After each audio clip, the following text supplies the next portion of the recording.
Many Christians have asked me if heaven will be boring. I mean, it's forever, so will we just be standing around and singing songs all day? So for those of you who are concerned that heaven may actually be boring, or if you're just curious about what heaven will be like, here are 7 facts about heaven that everyone should know. Fact number 1, heaven will not have sin or its effects. Revelation chapter 21 verse 4. He will wipe away every tear from their eyes, and there will be no more death or sorrow or crying or pain.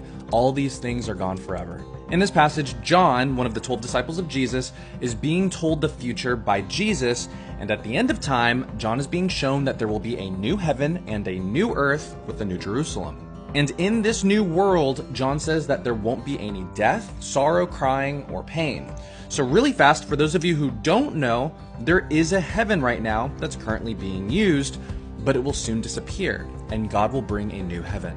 And for those of you who are thinking, why does there need to be a new heaven if it's perfect? Well, it seems that once the unrighteous and the devil are judged and removed in the great white throne judgment, that God desires to create a world that has no remembrance of the old. You see, earth and heaven have a history of corruption.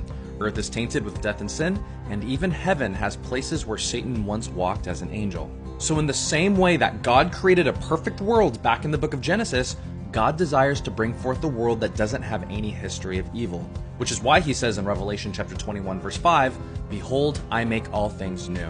So in this new heaven and new earth, there will no longer be death, sorrow, crying, or pain.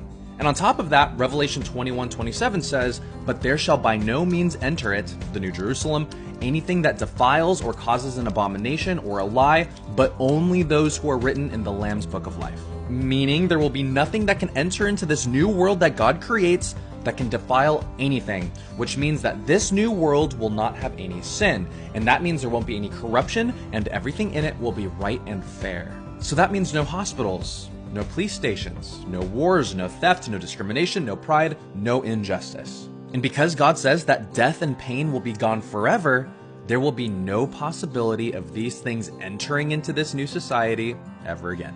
And speaking of things that will not be in heaven, there's another thing to add to the list. So fact number 2, heaven will not have marriage. Luke chapter 20 verses 34 to 36. Jesus answered and said to them, "The sons of this age marry and are given in marriage, but those who are counted worthy to attain that age and the resurrection from the dead neither marry nor are given in marriage, nor can they die anymore, for they are equal to the angels and are sons of God, being sons of the resurrection." In this passage, Jesus is answering the questions of the Sadducees, and Jesus tells them something interesting, and it's that marriage is for people on earth, but those who resurrect from the dead won't get married anymore, and they won't be able to die and will be equal